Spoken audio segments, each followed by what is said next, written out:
On the 17th of October, in the bustling Kadıköy district of Istanbul, a woman known to her neighbors as Anna Visser stood before a large canvas in her third-floor apartment.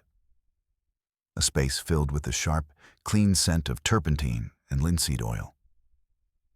Her window offered a panoramic view of the Bosphorus, its waters a churning slate gray under the autumn sky, and her brushstrokes meticulously captured the melancholic light as it broke through the clouds to strike the distant minarets of the Hagia Sophia.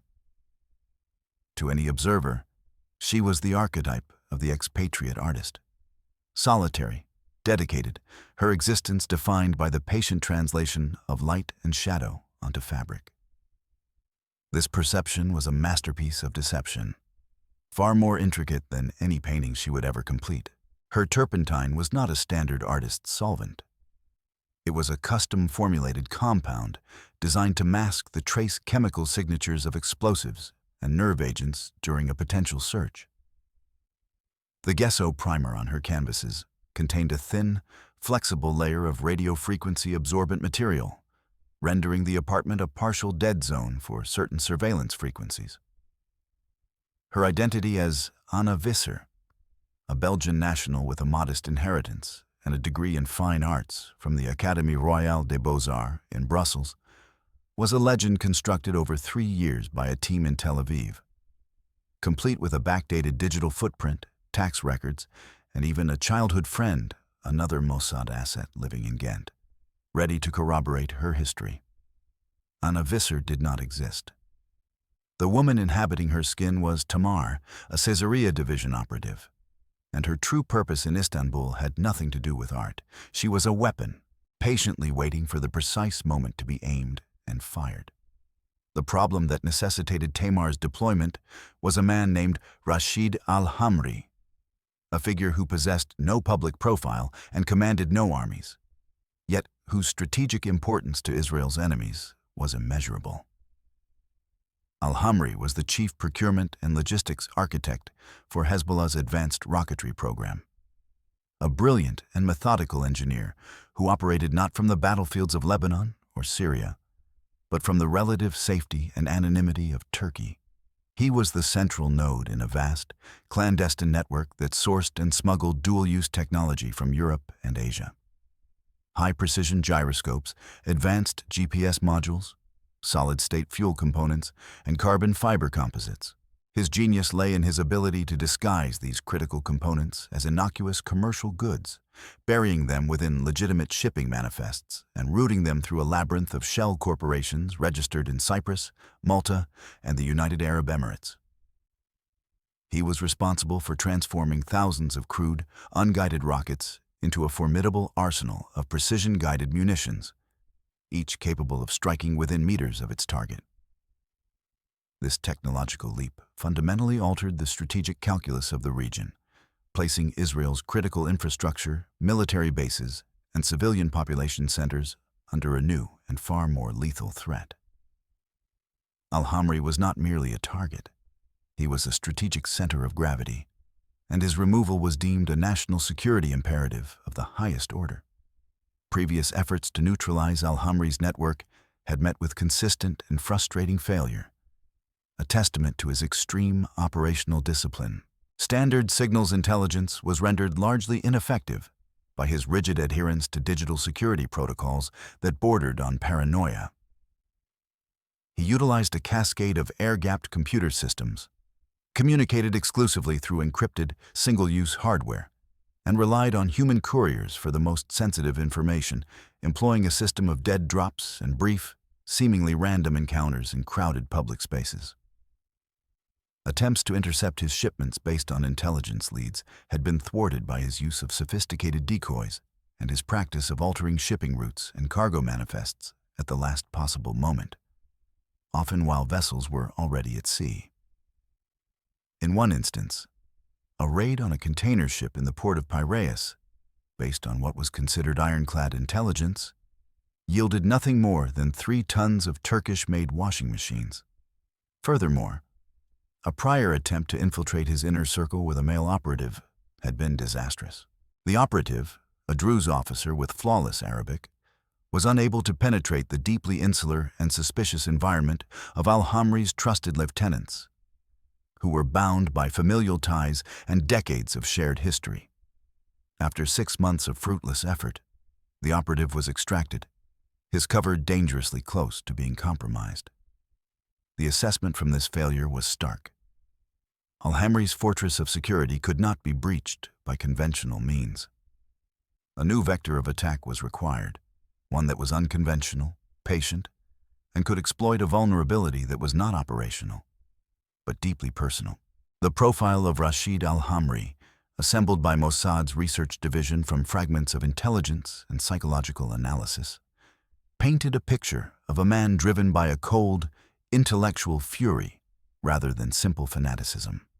Born in Damascus to a family of academics, he had excelled as an electrical engineer before his wife and 2 young children were killed in an Israeli airstrike during the 2006 Lebanon War.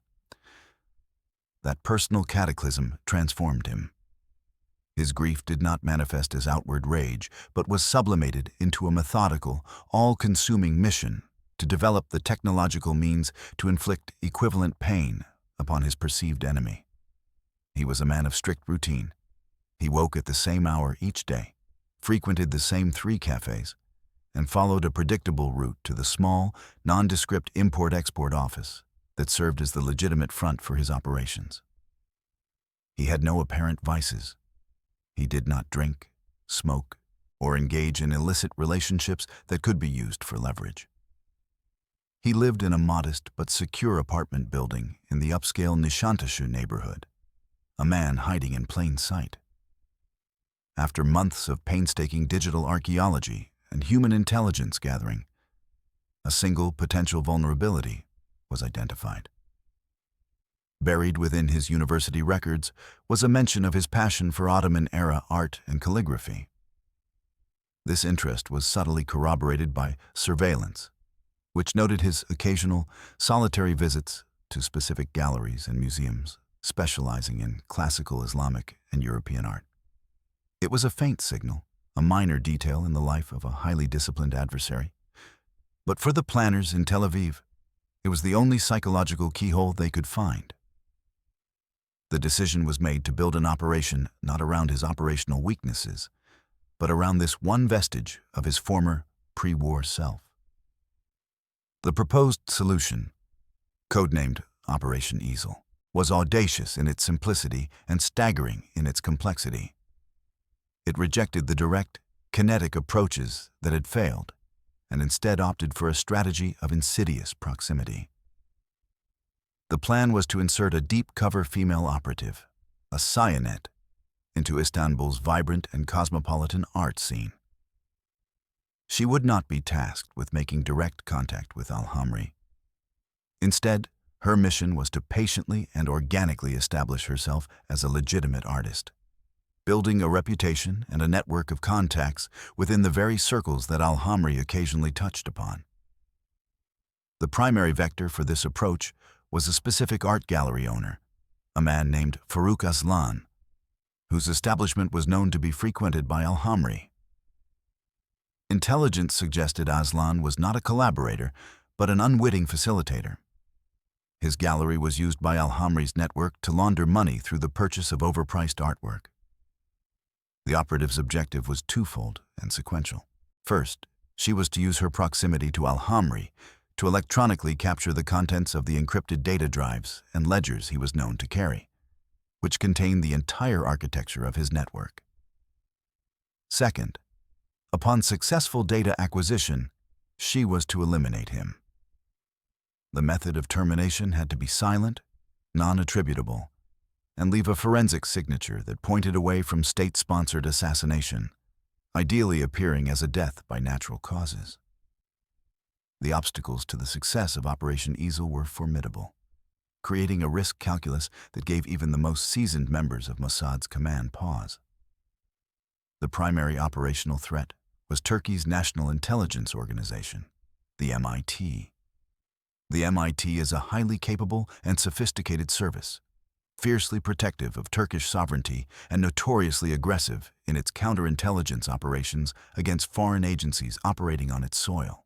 An Israeli operative being caught in the act of an assassination in Istanbul would trigger a geopolitical crisis of immense proportions, potentially rupturing diplomatic relations for decades and leading to severe retaliatory measures.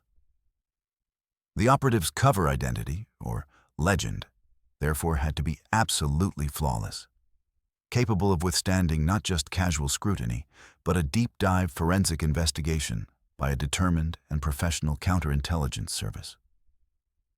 This meant every detail, from her fabricated scholastic records to her digital footprint and her physical artistic skill, had to be perfect.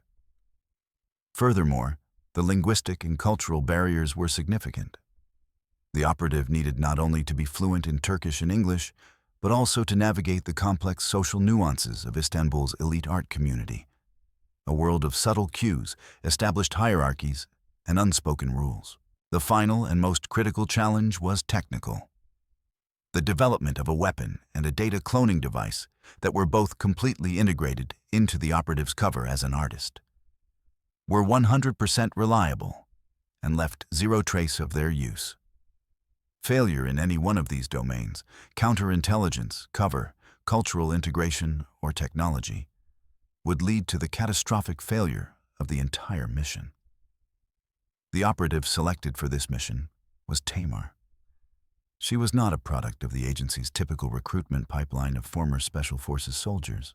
Instead, she had begun her career as an analyst in Unit 8200, Israel's Elite Signals Intelligence Division, where she had demonstrated an extraordinary aptitude for pattern recognition and a near photographic memory.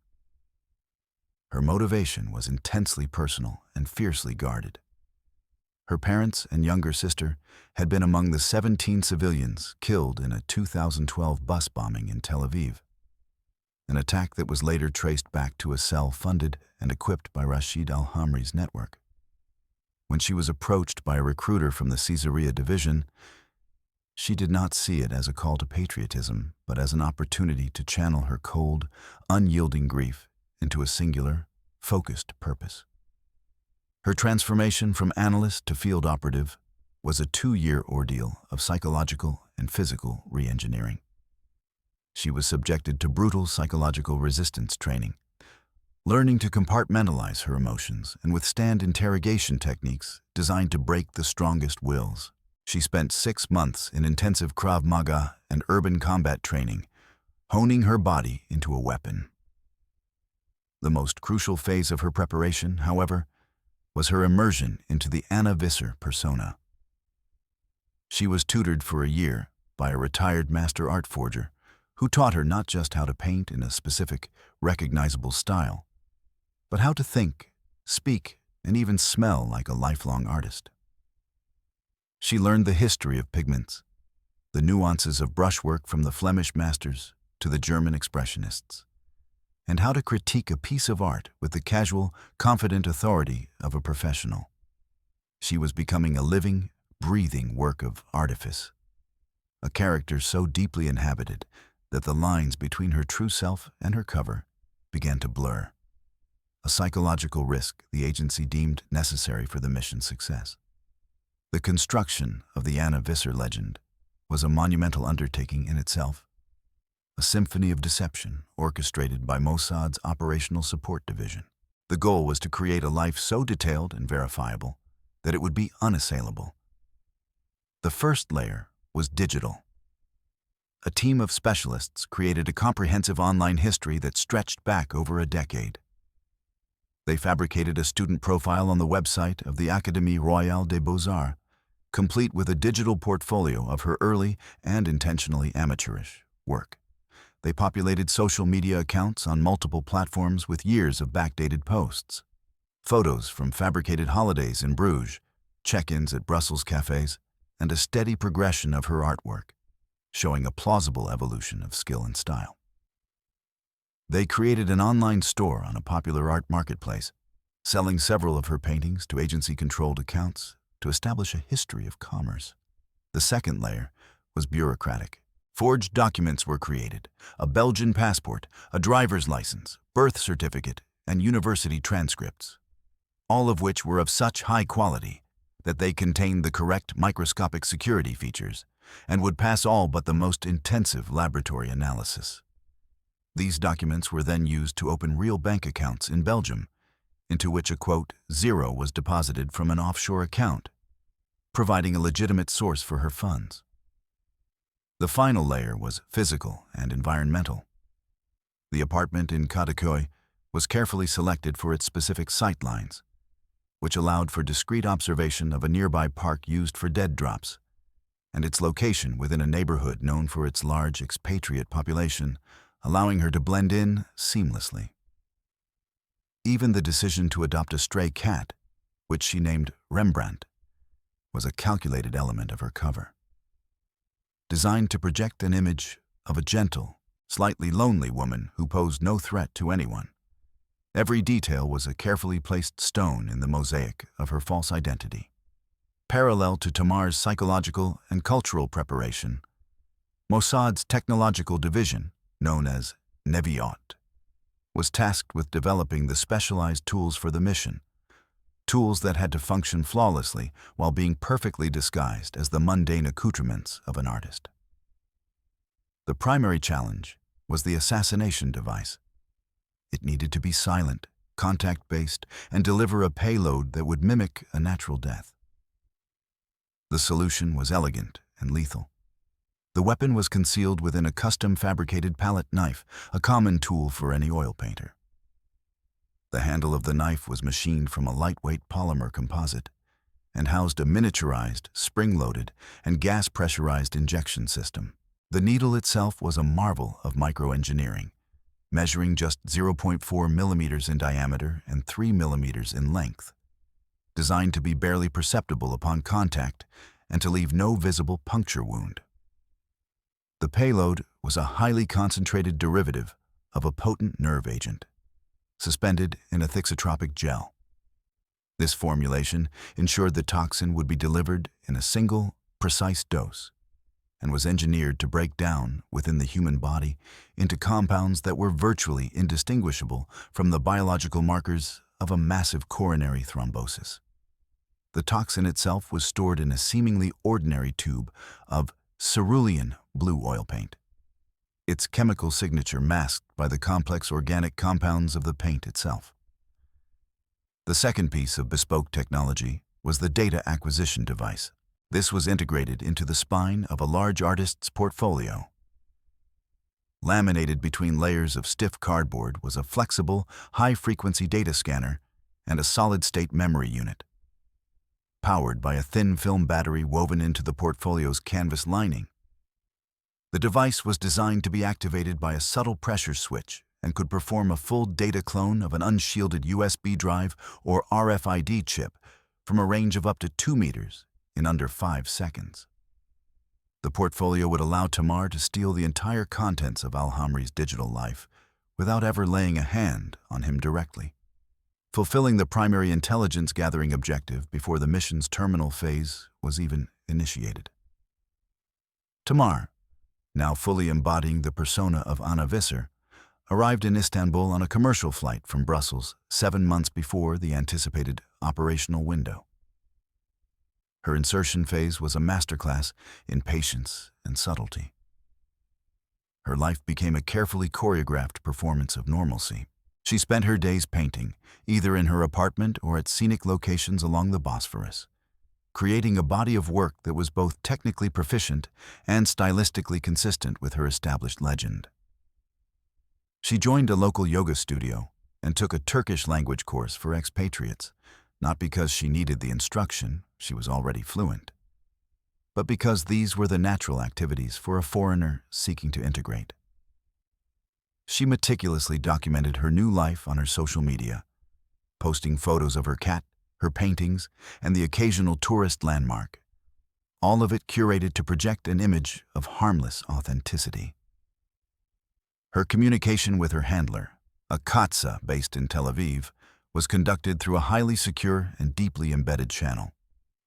She would upload high-resolution images of her paintings to a private online art blog.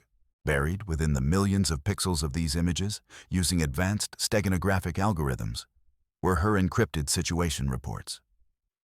Her handler's replies and instructions were embedded in the blog's comment section, appearing as innocuous praise from a fellow art enthusiast, with specific word choices and punctuation acting as the decryption keys. For 6 months, she built her cover, layer by painstaking layer, never rushing, never making a move that could draw undue attention. She became a known, if quiet, face in the Kadıköy neighborhood, the foreign artist who kept to herself, her true purpose hidden behind a veil of creative solitude. The breakthrough came after 5 months of patient integration. Through a casual acquaintance made at her language class, Tamar secured an introduction to Faruk Aslan, the owner of the upscale art gallery that intelligence had identified as the unwitting nexus of Al-Hamri's world. She presented her portfolio to him, and Aslan, genuinely impressed by the quality of her work, agreed to display 2 of her Bosphorus landscapes on a consignment basis. This was the critical step that moved her from the periphery into the operational zone. Over the next 2 months, she cultivated a professional, unassuming relationship with the gallery owner, visiting the gallery weekly to discuss art and the city's cultural scene. During these visits, she used a miniaturized camera concealed in a button on her coat to map the gallery's interior. Noting security camera locations, staff routines, and potential blind spots. Twice during this period, Al-Hamri visited the gallery while she was present. Adhering to her instructions, she made no attempt to approach him. She simply observed, studying his posture, his movements, his habit of constantly, almost subconsciously, touching the left breast pocket of his jacket where he kept his wallet and, presumably, his encrypted data keys. Then, the opportunity crystallized. Aslan announced he would be hosting a private, invitation-only reception to showcase a new collection of sculptures. Tamar's work was popular with his clientele, and she received an invitation. A day later, a burst transmission confirmed that Al-Hamri was on the guest list. A comment appeared on her latest blog post from her handler. "The composition is exquisite. The moment you've captured is perfect." The final phase of Operation Easel was now in motion.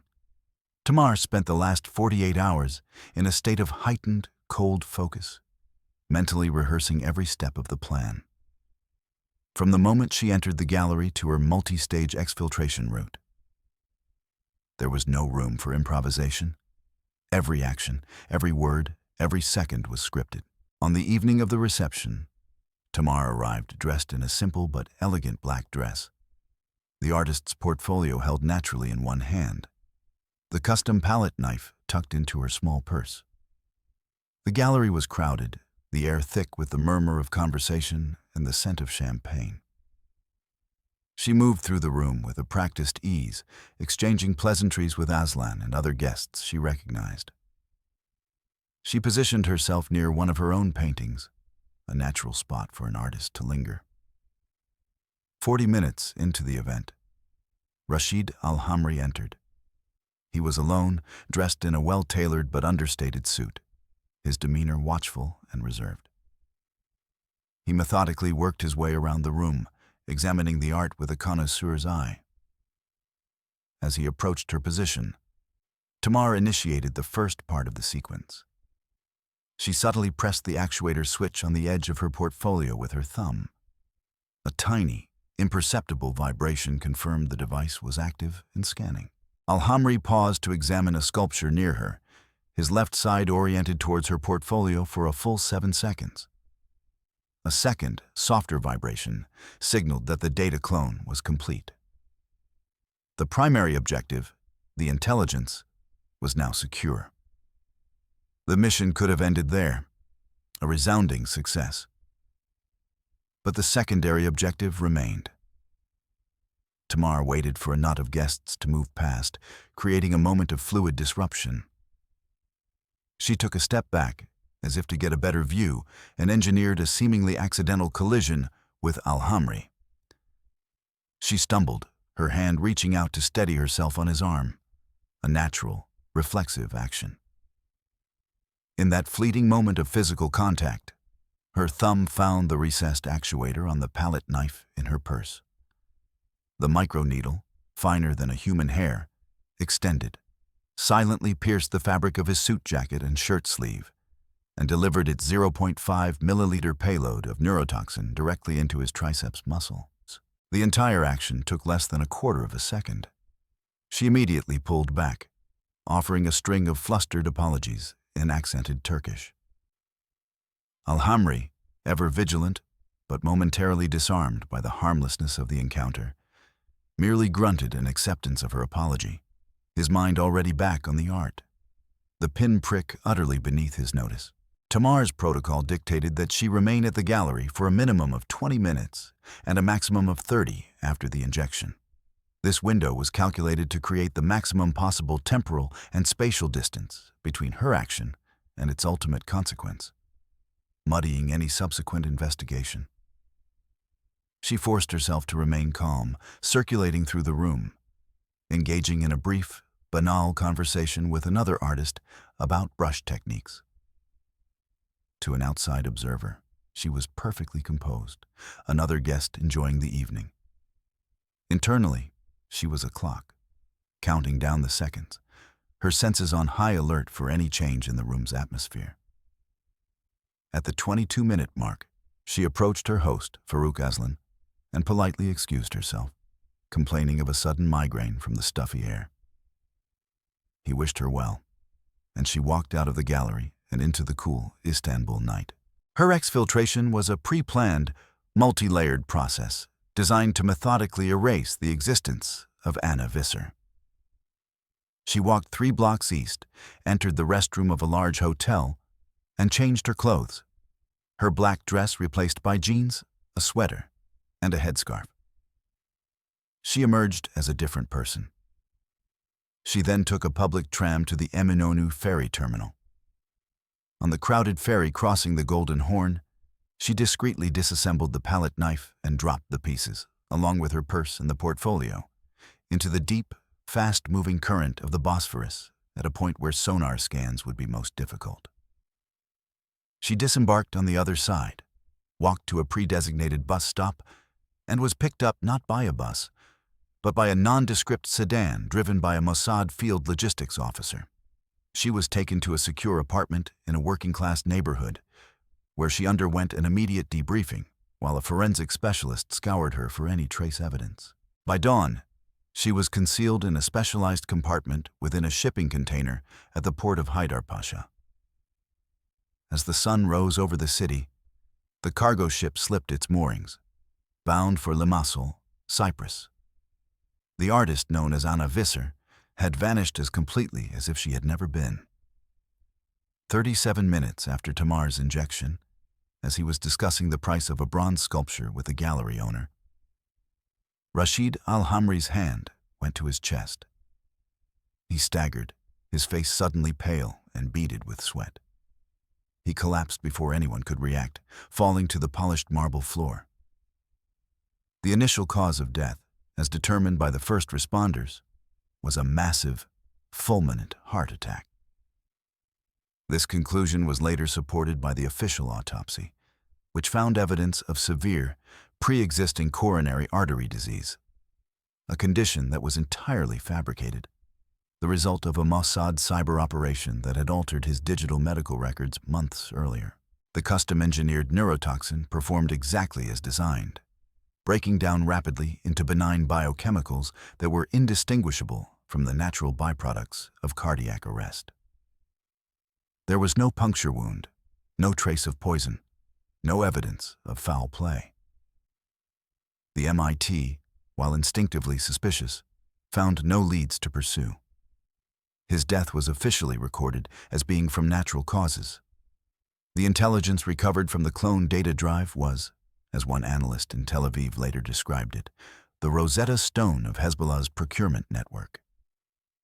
It contained everything: the names of shell corporations, account numbers for banks in Switzerland and Lebanon, the technical specifications for the components he was sourcing, the identities of his suppliers in Europe and his smugglers in Turkey, and the communication protocols for his entire network.